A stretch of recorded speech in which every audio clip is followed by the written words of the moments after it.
Welcome back to Smart Nonsense, episode 30 something, maybe 40 now. I'm Henry. That's Dylan. On Smart Nonsense, we talk about self-development, entrepreneurship, and challenging norms. Today, we are getting into things we learned in China, things we've learned traveling, the government there, food, nightlife, adventure, and everything in between. I'm stoked. I was just watching back the little vlog I made. We should put that in the show notes. What a good time. Smartnonsense.com/China. Okay, that's where it's going to live? Yep, that's where it's going to live. You were saying it's a good time. I cut you off for the link because I'm a plug whore. Am I allowed to say that? I don't know. Probably not. It's funny. I think the comment's still on here. There was some awesome nationalism going on in the comments section. Oh, I think it's gone. Maybe I'll send you the picture. Basically, some guy commented. It was like Mr. China 7349 commented, China is like the best country in the world. Superior army, best culture, hands down. It was just really funny. But usually you have your core following of people that engage with your content and they're all supportive, but you just get the trolls from the start. I also have on my YouTube, there's a lot of kind of like that. There are like comments that YouTube holds for spam. There's some good ones in there. We should dive into those at some point. Pop, tell me, when were we there? What were we doing? I don't even know where this came from. One of you clowns, all I hear is, hey guys, flights to China are like $384 round trip. I'm like, that's a low number. That was crazy. So we've mentioned this before, but we know we're just crushing the content. You can't listen to every episode. So our spring breaks in college were like going on Google Flights, going on the map function for our dates, and finding the cheapest ticket outside of the US. And it was usually like $340, $350. This year was China. Right. So, because before that, we had Machu Picchu, and that was similar. It's always like a couple $100, honestly. And then we did China, and that's what's crazy. It's on the other side of the world, like on the flight, going over the Arctic Circle and seeing, I could see some, I don't know if it was just the tint they put on it or what, but it looked like Aurora Borealis type, just crazy sky, mountains down there. I'd pay like $100 just to see that, at least. You get an Arctic tour? Get out of here. That's sick. Sunrise coming up over the globe. It was unreal. Yeah. I do want to mention too, when you say the window tint, there is this beautiful thing flights are doing now.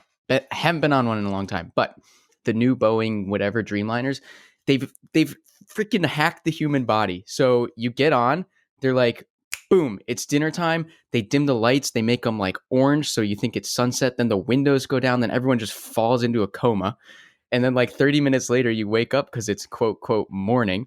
It's crazy. And then you're not jet lagged. Like that. Round of applause for commercial airlines traveling across the world. Rest in peace.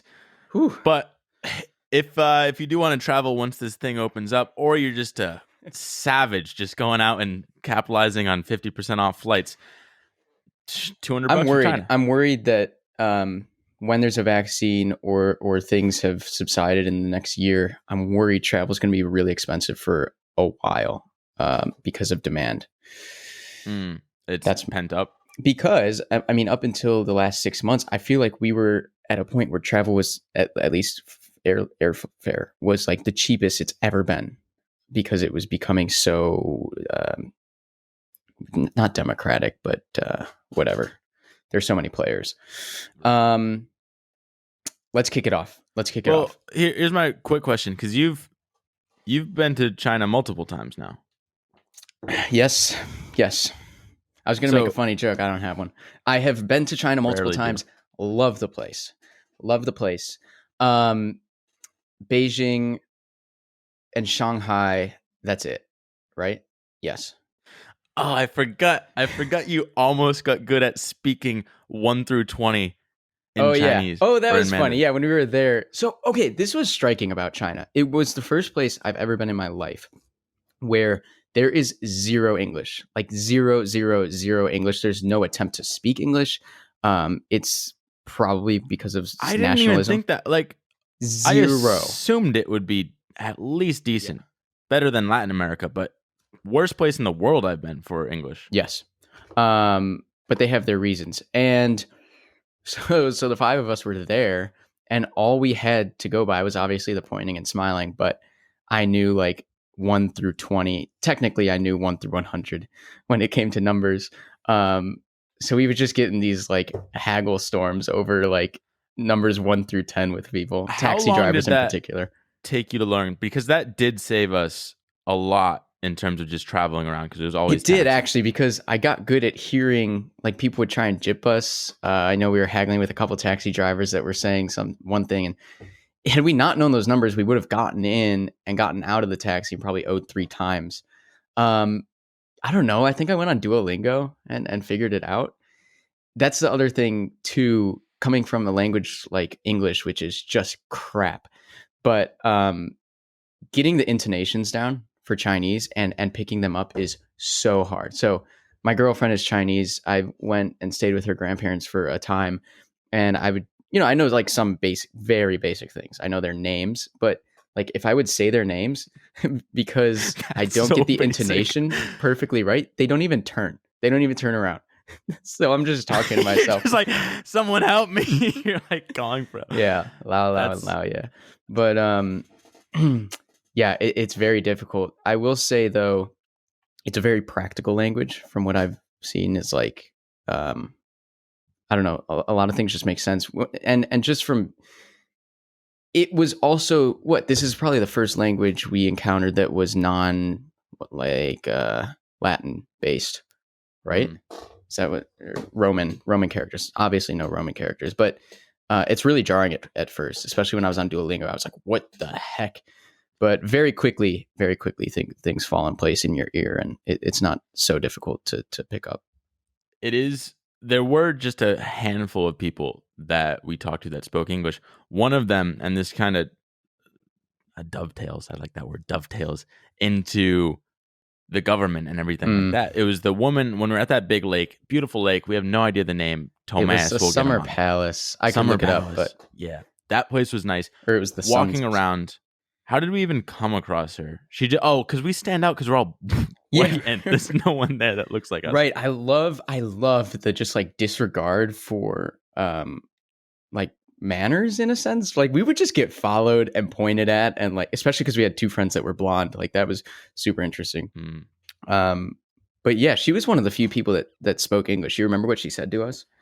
Well, I didn't hear. Who was she talking? Was she talking to you? I think it's me and Tom.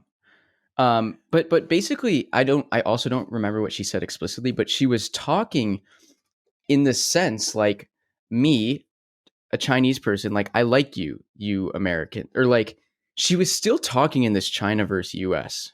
Well, that's because I think tensions were really high with Trump. I don't watch the news. That's so I don't true. know. Actually, the week before there was a travel advisory over the trade war. It wasn't anything bad, and we still went. This was 2019. When did we go? Yeah, March of 2019. Yeah. But it was just striking to me to I mean, she was just speaking like on behalf of the country to us, the 3 Americans as a country. It's very interesting, and that didn't seem like an isolated event. Yeah, it is interesting because what is it technically now? It's Democratic People's Republic of China, maybe? But it's not communist. I should know this, but it's like, what is it technically, or is it communist? I think if it's not communist explicitly, then it's a republic that's masked as it is very communistic.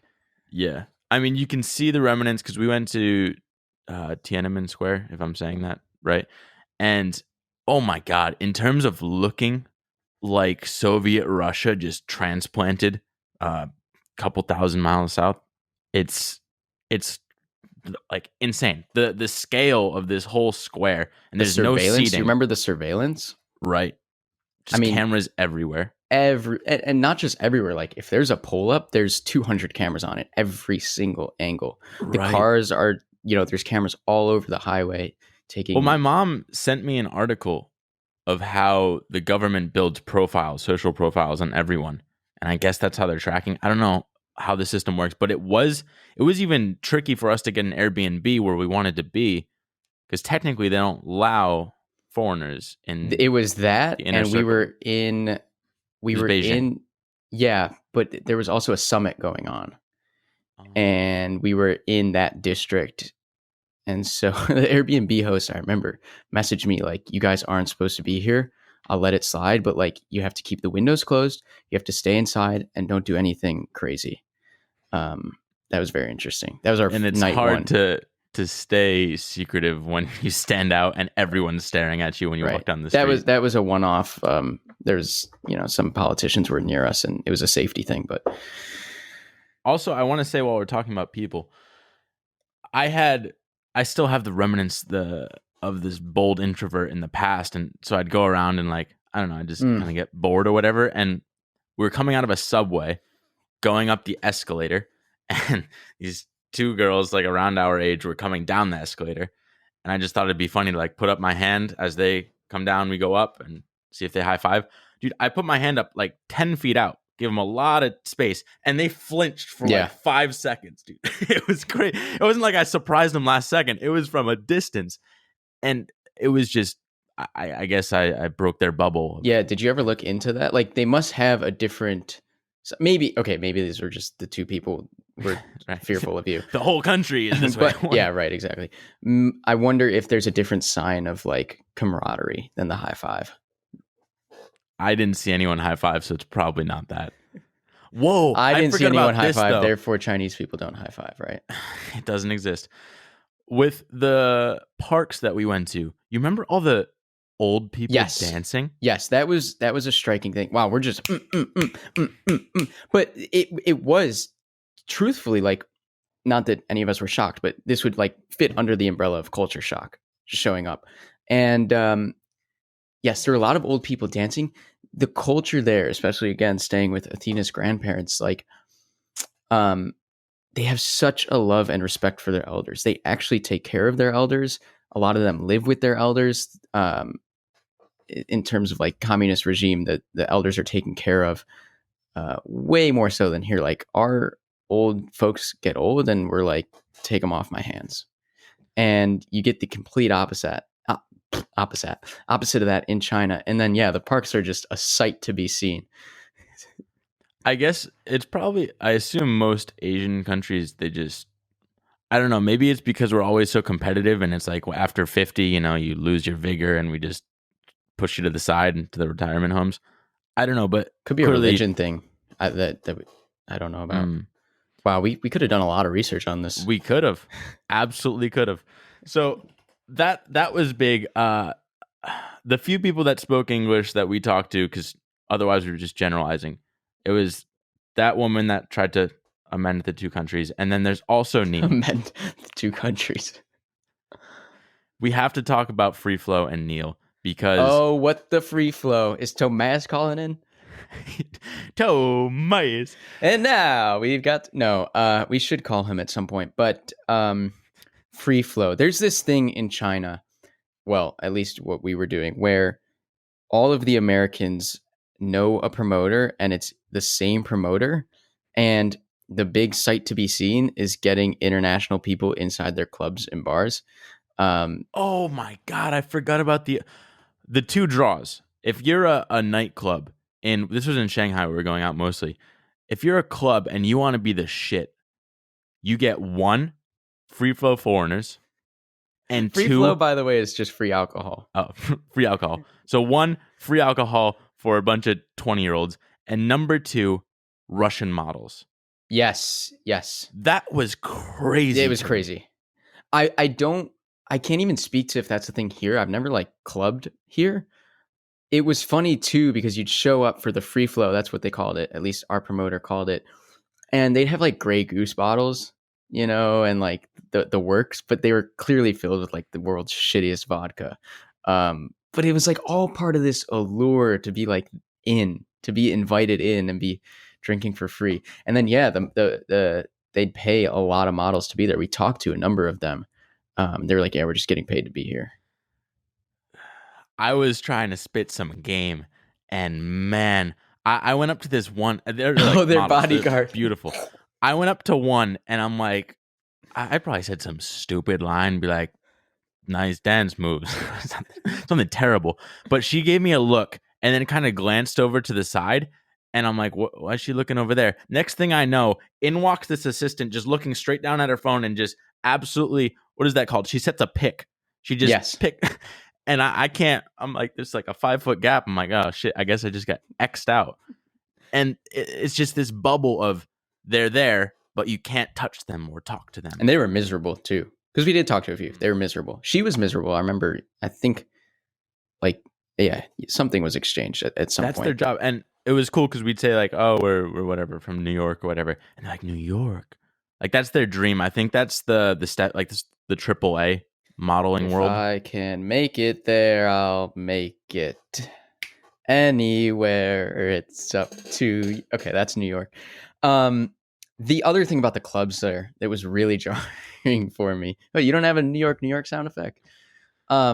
Smoking in the clubs, right? Do you remember that? Do I remember? I remember this fiend. I don't know his name. Henry Belcaster, maybe? No. Holy shit. What was that?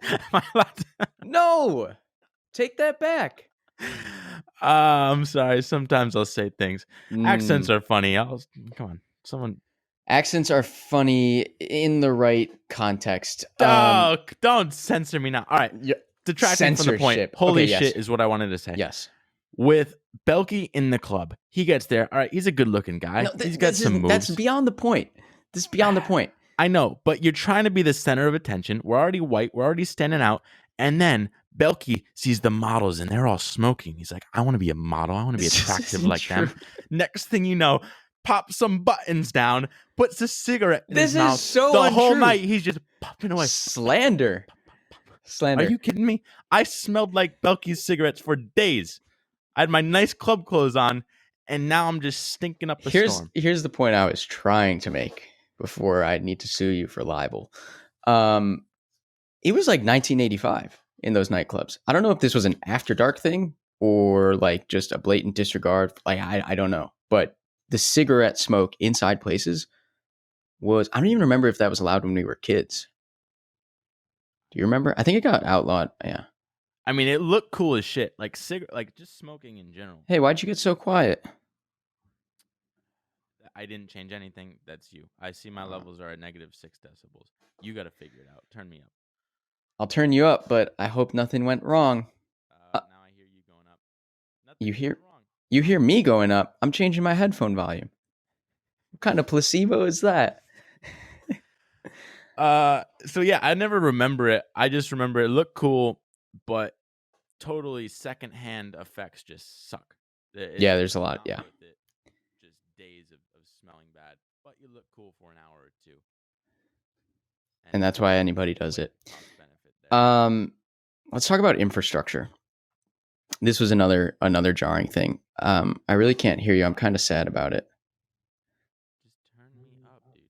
Whoa, now you're on my speaker. Do you remember? Let the people know about that bullet train. This is like something you can't even imagine in the United States. Supposedly, it's a developed country. They named that so perfectly. It's an absolute rifle shot of a bullet across the country. It's insane, and it's maglev, right? That was a maglev train, and it had to be. Maybe. What else would it have been? Just like a really fast train. Nope, it was maglev. I know it's maglev, and Google has the answer, so maybe I'm wrong. But Hyperloop will be maglev. It just glided across the entire country. I don't like glided. That's I wish hyperbole. It was like glowed. That's hyperbole. We went from Beijing to Shanghai. I didn't feel there was no. It's not turbulence, but like bumps, anything. And you were zipping across, and I think we were elevated. It was so cool because you're going a couple 100 miles an hour, and you're going through the countryside. Yeah. Oh, I also went in Italy too. So I might be conflating. You know what's funny about their trains? Really efficient, super fast, perfect Wi-Fi all the way through the trip. It was like 3 or 5 hours we were on the train. This is China or This Italy? is China. You take an Amtrak in New York City.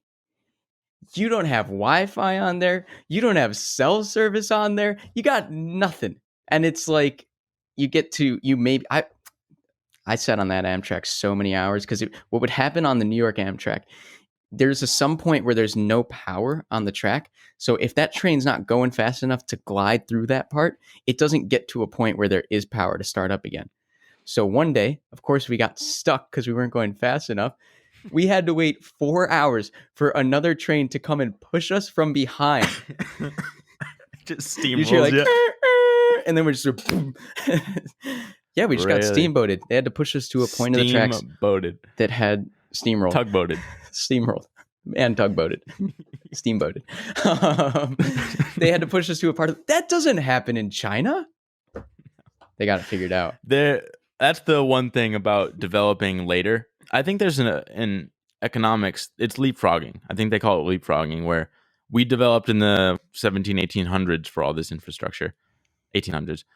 And then China does it more recently, Like so they can get the most 1995. modern technology. Yeah. Whereas we'd have to we can't even strip it down. It's mostly just repairing the crappy infrastructure we have. But I did what surprised me, and I forget China makes up 1 out of every 5 people in the world, but the amount of massive cities that would just be peppered throughout the countryside, I was mind blown. I'm like, oh, is this Shanghai? No, that's just a random city in the middle of the country. And there were so many of them. Those were juxtaposed by a ton of abandoned cities in between, like these huge, they look like projects that went up and then ran out of funding or people didn't want to move there, and they're just ghost projects. It's like there's a lot of that too. Have you seen the 60 Minutes on that? Yeah, that's kind of what I'm referring to. I don't remember it, but I remember them going into detail about these huge cities that go up and then no one ends up moving in. Yeah, we'll try and put the Ghost City link in the description too. But yeah, I think between the 2 cities that we went to, because we went to Beijing and Shanghai, what were your overall thoughts for each, like pros and cons? Pros and cons. So I really like Beijing because it was like really traditional.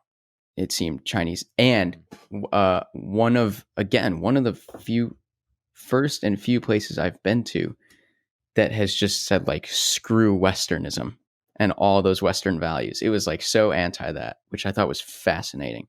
Because then when you say screw Westernism, what in particular? Material shopping, like freaking gastronomy, like the bullshit food that's this big and it's made out of like liquid nitrogen. We have to figure out that duck place and put that somewhere. Yeah. If you ever go to Beijing, this duck place is so Thomas has it all. We went to like all these a few Michelin star places that were $2-3 for a bowl of noodles. It's the best noodles you have in your life. That's why I love Beijing. Then you get to Shanghai and it is more Western. It's more like shopping culture, bar culture, big TVs, advertisements, and like pop culture stuff. I think you all liked Shanghai more. Like, where do you stand between the two? I love that we had both because you really get a taste of the old world. What Beijing does that mean? Northern capital, Something and like Nanjing is the southern capital. Something like that. I think that's what it means. Or it might be flipped, but yeah. You get to see the OG China before it really started developing 21st century, 20th century, whatever. And I do like that balance because you're not going to get to see the Tiananmen Square or any of the old I don't know what are those called? Just where it was like a kingdom back then. So that lake that we talked about, the palace, like you wouldn't get to see things like that in Shanghai. But if you're looking for like a New York type place, Shanghai's the shit. Yeah, exactly. It was the New York of the Eastern Hemisphere. And I didn't expect that. I don't even know if I saw pictures of it really before, but you get there and wow, that's so like the skyline is unbelievable. Yeah. Yeah. That whole river walk too, it goes for miles. Yeah, that was the other thing. The crowds in Shanghai. I don't know if you remember, but the sidewalks were one way. And there were police trafficking the sidewalks. And it was just like a sea of people. No jaywalking, nothing. When you walked out. I think Ais recorded the video vertically, but like it was when it was super high traffic, and you guys, I think I lost some bet or something, and had to go out in my underwear Yes. and just stand in the middle of the street. You're in like a robe. It was open. Or no, you were just in your underwear. No, straight up underwear. And a sleeping mask. And we had you go out in the street, like rub your eyes, like you just woke up, like what the heck's going on? It was 7 p.m. But the Gen Z dumbass Snapchatter records it vertically, so that's just going to be true. a pain. What's the thesis here? For like, what? Like, are you? I think the thesis here is like we really like China. I think everyone should go. I don't want to sum up quite yet because there are a couple points about Shanghai. There, in terms of cities that surprised me, 1, Shanghai, 2, Panama City. If you ever go there, that skyline is insane. You can sneak into the Trump Tower there. I did it. It's crazy. They have a infinity Probably pool, not anymore. 13th floor. True. Yeah. Screw our recommendations. Doesn't matter. But actually, that's an interesting story. I remember I broke into the pool. I was by myself. I was 18. That was that solo backpacking trip for a month. And I'm just up there, and this lady comes over, and she's like, are you a guest? Why the accent? Why the accent? No. I remember accents, and I wanted to do. I forgot. I forgot how to do it. ¿Cómo está? Are you? All right, whatever. I'll just fuck the accents. Are you a guest here? Basically, in a Spanish accent. I can't do it right now. Only Chinese. And I'm like, yeah. My mom has a room here. She's like that was suspicious sounding. I'm like, yeah. Well, oh my god, dude. Can you speak English? This story's stopping. I gotta stop the story. All right, so she's like, I'm sorry. I'm really sorry. So this is a terrible story now. All right, so she's like, what's your room number? I'm like 1348. She's like 1348. Well, is that an apartment or is it for the hotel? And I'm like 1348. That's kind of high up. It's a hotel room. And she's like, oh, a hotel room. Well, what color is your room key? God, and I was looking around. She was really interrogating me because I was asking for resources. I got greedy. I'm like, can I have that mat for the chair so I can be extra comfortable? That's why she came over. It was kind of self-inflicted. You're such an idiot. But so she's like, what's the color of the room key? And I look around and I'm like, all right, Dylan, this is game time. This is why you're here. You're sweating. I did have the English, like I could speak English well. So I had that on my side, even though I understood her in Spanish too. And I see a flag in the distance. And that flag has 2 colors on it, blue and white. And I'm like, it's got to be one of those 2. And I'm like, the card is blue. She just went tiptoeing back, grabbed me my mat, and I was in the money, baby. Boom! That's how you sneak in a hotel and get away without any consequences. So you got your mat? I got my mat. I hung out at the pool. I Instagrammed it. It's still up on my Instagram. Check it out. I think it was before Trump was elected. I'm flicking off the skyline or the water. Beautiful sight. So you're saying you were ahead of the curve? Ahead of the curve. So if you want a dope city that's like Shanghai, go to Panama City. If you can't do that, go over to Shanghai. And check if you out can't that do skyline. that, New York. Stay home in New York. The crazy thing, how about that? Well, one, there's 2 sides because you have the river. You have, I don't know, like the mainland side. Wait. Yeah, you have the Bund. The mainland side. I don't know. What? Oh my God. What city are you in right now? I'm in Shanghai. You have the Bund. Yeah. You have the mainland side, and then you have the little island. And the island is where all the giant, what do you call those? Skyscrapers are. I'm not speaking any language nowadays. And if you go over there, it's massive. This one skyscraper, I think, is one of the top 5, at least top 10 in the world. Mm-hmm. It's insane. And you go in the middle of this little circle, and you're surrounded by skyscrapers. One of them is like 1972 in the midst of the Soviet Union. I'm making up that date, but something around there. And it looks like a crazy sky needle. And I mean, you'll see it in the pictures, but it's so awe-inspiring. I was actually like, wow, this is cooler than New York. And you can see it all the way down that road, which I think was Nanjing Road, the main road. And then you come up on it, you're on the water. It's pretty unbelievable. I've heard Hong Kong is kind of a similar feat in that We sense. didn't even talk about the Great Wall, but go to the It's Great great. Wall. It's got a cool little alpine slide down. if you go to the Great Wall, we went at Mutianyu, and definitely not how you say it, but that's where we went phonetically. And the tourists only walk like for 100 feet on either side of the entrance. Just like take 30 minutes and walk and walk and walk as far as you can. We did more like 3 hours, but it's really easy to get away from the crowds fast. That was our big hack on the Great Wall. Yeah, and there was this guy shooting a drone, and Not if allowed, you just but yeah. If you just go a little bit beyond, it's like there's some rubble That goes parts. for It's really anything. cool to explore. That goes for anything. Like if you're at a national park here and you're anywhere near the parking lot, like don't complain that it's super crowded. You just have to walk like 5% further than everyone else. That's the case with everything in life. Oh, we're getting a big lesson out of this one. Everyone groups in the same place. They all struggle in the same place. And if you just push through that little barrier, you're in a league of your own. Yep. And you can explore. You can get dope pictures. We have a crazy amount of pictures with me in a fanny pack, all shirtless. I'm leaving on that note. That's a great note to end on. Always go 5-10% further than the next person, and you can experience some amazing things. Pop, any final words? Go to China when this opens up. Don't go there right now because it's not looking good. Oh, you want to know a joke? You want to know a joke? I want to know all in terms of traveling to China and contact tracing and how terrible this country is at that. I was in China like December 27th, right? This is hotbed for the I was going to say the swine flu, whatever it was called, COVID. I come through customs in February here. We didn't think it was here yet. It totally was. COVID-19 I'm talking about, that is. And they pull me into it was after we came home from Tanzania. They pull me into like the Department of Homeland Security or the CDC. That's where they pulled me into. And they're like, "Hey, you feeling okay?" It's like, "Yeah." They're like, "All right, no fever?" I said, "No." They said, "All right, have a good one." And I left. And spread that shit like crazy. And that's how it started. I was patient zero. There you go. You see, if you went to China, if you, the listener, went to China, you could have been patient zero. No, that wasn't a joke. How the U.S. handled it, even in February, was a joke. But I'm leaving. Go to China when you can. It's a great place. I will be back. Dylan, we're back tomorrow talking to Avtar, a good friend of mine, not from China, but from South Africa, right?